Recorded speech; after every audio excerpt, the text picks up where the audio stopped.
कि हाँ मैं कमाने लगा हूँ और कुछ उसने पैसे लेके। तो उनका घर चलने लगा, बहू भी थोड़ा सुखी हुई कि चलो मेरा आदमी कमा रहा है, घर में सबको देगा।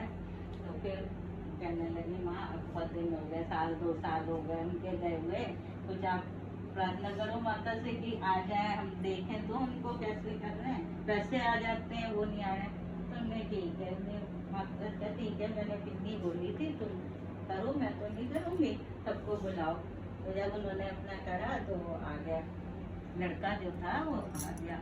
तो माँ ने कहा कि अच्छा मैं जा रही हूँ लड़के से मिलने, तुम लेकिन सबको खिला के पिला के माता को प्रसाद और जो भी सब स्त्रियाँ आई उनको खिला के तब तुम प्रसाद लेके आना। लेकिन बहू को जल्दी मच गई कि मैं भी अपने पति को देखूं, वो अपना प्रसाद छोड़ के सबको खिला चली गई।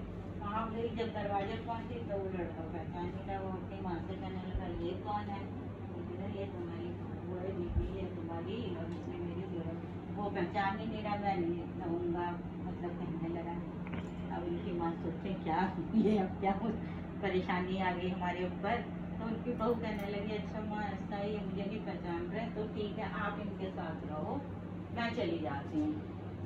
एक जना तो सुखी रहेगा कि चलो माँ बेटे रह रहे हैं, मैं चली जाती हूँ, वो जो थी चली गई, एक जगह बैठ गई, वो भी अपना रोने लगी। तो उधर से वहाँ पे एक राजा निकल रहे थे, तो बैठी, तो उन्होंने कहा कि कौन हो, अगर तुम छोटी हो मुझसे तो मेरी बहन बन के आ जाओ, मेरे से बड़ी हो तो मेरी माँ बन के आ जाओ, और छोटी हो तो मेरी बेटी बन के आ जाओ, लेकिन आओ क्या अपना बताओ क्या दुख है। तो उन्होंने कहा कि ऐसे हमारे घर में हो गया। तो उसने कहा ठीक है तुम मेरे साथ चलो मेरी बहन बन के।